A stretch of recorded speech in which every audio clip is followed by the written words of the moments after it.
Kondisi anak gini, sekarang alhamdulillah ya, anak-anak semua udah sekolahnya di luar kota Jambi. Jadi 2 anak di Pekanbaru, sekolah di Pekanbaru, pondok, 1 di sekolah dasar. Kemudian istri pun udah pindah di Pekanbaru. Sedangkan saya masih di Jambi. Sedangkan anak sulung udah pondok juga di Solo, Bukhari. Jadi status saya apabila saya ke misalnya saya libur kerja, kemudian ke Pekanbaru, status sholat saya itu apakah kosor, bisa kosor dan jamak gitu, atau seperti mukim Ustaz, orang yang sudah mukim. Apabila saya mungkin 2 hari atau 3 hari atau sepekan di sana. Kemudian Ustaz yang kedua, apabila saya dalam perjalanan, saya anggaplah pagi berangkat, kemudian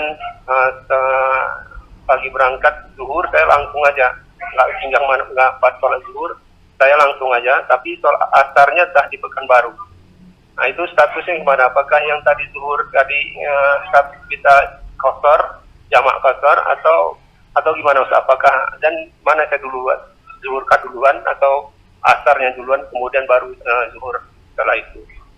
Yang ketiga Ustaz, alhamdulillah Agustus kemarin kami udah buat jualan gitu. Seperti Kak Ustaz bilang dulu bahwa persentasinya 40% untuk saudara yang menjalankan usaha, kemudian 30% untuk pendana, 30% untuk modal. Yang saya tanyakan, perhitungan persentase ini dari keuntungan bersih atau kotor Ustaz? Itu ya Ustaz. Syukran wa jazakallahu khairan atas penjelasannya. Assalamualaikum warahmatullahi wabarakatuh. Waalaikumsalam warahmatullahi wabarakatuh. Waalaikumsalam warahmatullahi wabarakatuh kepada Abu Marsal. Semoga Allah Subhanahu wa taala menjaganya dan juga kita kaum muslimin. Untuk pertanyaan yang pertama, ketika dia berbolak-balik dari Jambi ke Pekanbaru, apakah dia terhitung sebagai seorang yang musafir atau bagaimana? Kalau seandainya sekarang domisili Bapak Abu Marsal tinggal di Jambi, kemudian dia pergi ke Pekanbaru, maka dia sudah dihitung sebagai seorang yang musafir. Kalau seandainya dia tinggal di Pekanbaru kurang dari 4 hari, misalnya 2 hari atau 3 hari, kemudian dia pulang lagi ke Jambi, ke daerahnya, maka selama itu pula lah dia boleh menjamak dan mengqasar salat karena dia dihitung sebagai seorang yang musafir. Namun kalau seandainya dia tinggal di Pekanbaru, dia bertemu dengan anak dan istrinya dan mengikrarkan untuk tinggal di sana lebih daripada 4 hari, seperti 6 hari atau 7 hari, maka dia terhitung sebagai orang yang mukim di Pekanbaru tersebut, sehingga kewajibannya adalah sholat bersama kaum muslimin seperti biasanya. Jadi itu yang harus dilakukan. Kemudian ketika dia melakukan perjalanan tersebut, misalnya dia pergi pagi, kemudian dia nanti mungkin sampai di Pekanbarunya selama atau di waktu sore hari. Karena kebiasaan kalau kita pakai kendaraan 7 jam atau 6 jam, dari Pekanbaru atau dari Jambi menuju Pekanbaru misalnya. Nah, ketika dia melewatkan sholat duhur dan dia ingin menjamak di waktu asar, apabila di waktu asar tersebut dia sudah sampai di daerahnya di Pekanbaru, maka boleh bagi dia menjamak dan mengqasar salatnya karena dia statusnya masih sebagai seorang yang musafir kalau dia tinggal di sana lebih daripada atau kurang daripada 4 hari. Jadi boleh dia gabungkan. Statusnya masih keadaan safar karena dia ingin tinggal di Pekanbaru kurang daripada 4 hari.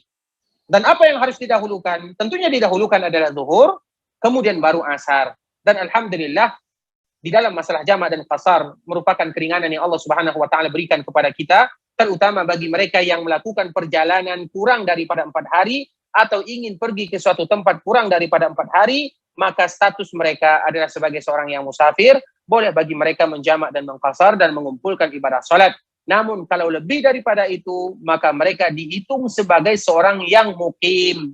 Karena kita terbagi kepada 3. Ada statusnya muwatin, orang yang tinggal di suatu daerah. Ada orang yang statusnya mukim. Yang pertama adalah muwatin, orang yang sudah menjadi berdomisili di suatu daerah. Kemudian mukim itu orang yang tinggal di suatu daerah namun tidak lama. Dan yang ketiga musafir, orang yang melakukan safar. Itu adalah pembagian kita. Nah, ketika seseorang pergi dari daerahnya menuju daerah lain lebih daripada 4 hari, tujuannya lebih daripada 4 hari, maka dia terhitung sebagai orang yang mukim. Berarti dia melakukan ibadah sholat bersama kaum muslimin yang lainnya.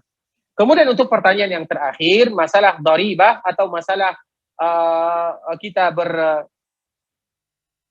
berdagang atau melakukan perdagangan usaha bersama orang lain, mudharabah, ketika kita bagian pemodalnya dan orang lain yang menjalankan usaha, kemudian kita membagi hasilnya. Jadi hasil yang kita bagi itu adalah hasil keuntungannya, hasil kotornya. Nah, dari hasil kotor inilah nanti kita akan keluarkan. Misalnya untuk gaji karyawannya 40% atau 30%. 30%-nya untuk kita, 30% lagi untuk operasional, untuk modalnya, untuk biaya listriknya, untuk biaya ininya. Jadi itu dibagi. Jadi biaya yang dibagi itu adalah biaya hasil atau hasil daripada keuntungan pada bulan itu.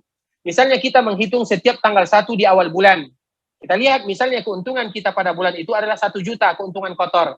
Maka kita keluarkan 40%, 400.000 untuk yang menjalankan usaha. 300.000 untuk yang memiliki modal.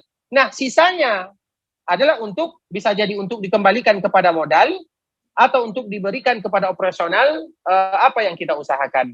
Jadi itu semua tidak menjadi masalah. Kalau seandainya kita ingin juga menghitung uang labanya atau uang bersihnya, keuntungan bersihnya, bukan keuntungan kotor, itu juga tidak menjadi masalah. Karena yang menjadi permasalahan itu adalah kesepakatan awal antara kita dengan yang menjalankan usaha. Al-muslimu ala syurutihim. Seorang muslim tergantung syarat antara mereka dengan orang yang menjalankan usaha tersebut. Selama mereka setuju, selama mereka sepakat, maukah itu keuntungan bersih, maukah itu keuntungan kotor, intinya mereka sama-sama sepakat di dalamnya dan ada perjanjian secara tertulis. Barakallahu fikum.